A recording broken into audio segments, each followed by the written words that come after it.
So my name's Alexis Hannigan. I'm here in Bali at Ubud Yoga Center with Yoga Guide magazine.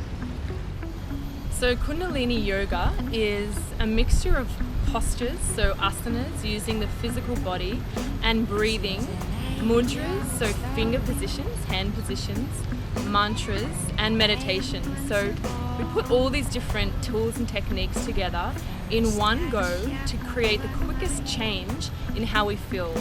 So to do that, we move the energy up the spine, the central channel. It's called the Kundalini energy, and it's actually the fastest, quickest yoga to do this because we combine all these different tools and techniques.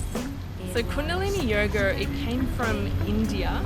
Yogi Bhajan, he brought it to the West in 1969 to America when the revolution was happening, because he could see that many people were searching for something more in life and they were doing it usually in the wrong way. They were taking drugs and looking for that high and that heightened connection. So he came over and brought this science to America.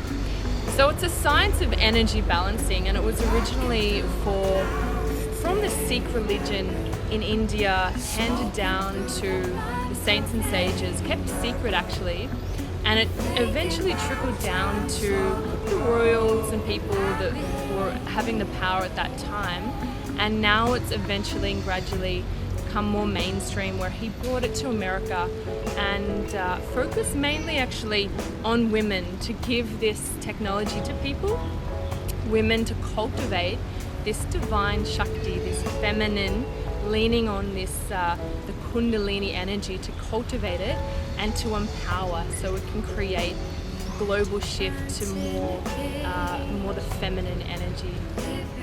So the benefits to Kundalini Yoga: it goes straight right into yourself. It balances all the chakras. In every single class, we walk away not just physically stronger and stretched out and feeling happier and lighter, we walk out more deeply connected to ourselves, who we actually really are.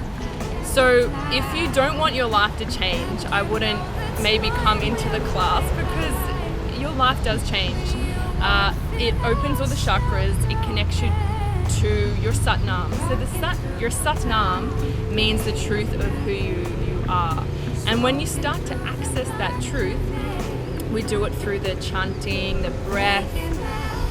Breath connects us, brings the subconscious out, these blocks that are in our subconscious. And once we start to shift this energy and move it out, and when we have more space, things can come into our life more. We can be more of a magnet. When we're happier, when we are being our authentic self, things come to us. We don't struggle and strain and kind of have to wear ourselves out and feel stressed. We're a magnet for what we want.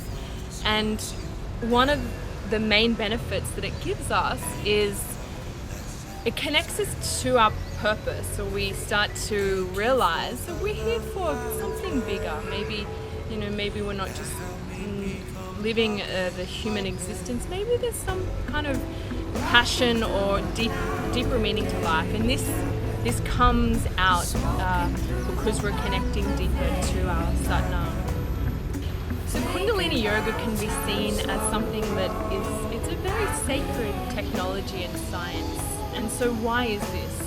It's because it was actually kept hidden. It was like, a few hundred years back, it was more the aristocrats who had the power of the books.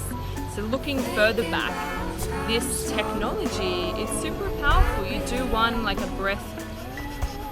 one of these things for 3 minutes, you feel lighter, you feel open, and you feel more empowered and connected inwards. So this was only kept for the saints and sages who would spend their whole life looking into these different sounds like Satnam, breathing, and how it would affect the consciousness and the energy of the person. And then after a bit of time, it was passed on to the kings, the royals, only kept secret for them. And after some time, it would get passed on to, you would have to qualify, you'd have to be training and prove yourself. And then you would get a meditation, you would get a mantra, you would get something from your teacher. So this is how sacred and powerful and amazing this technology is.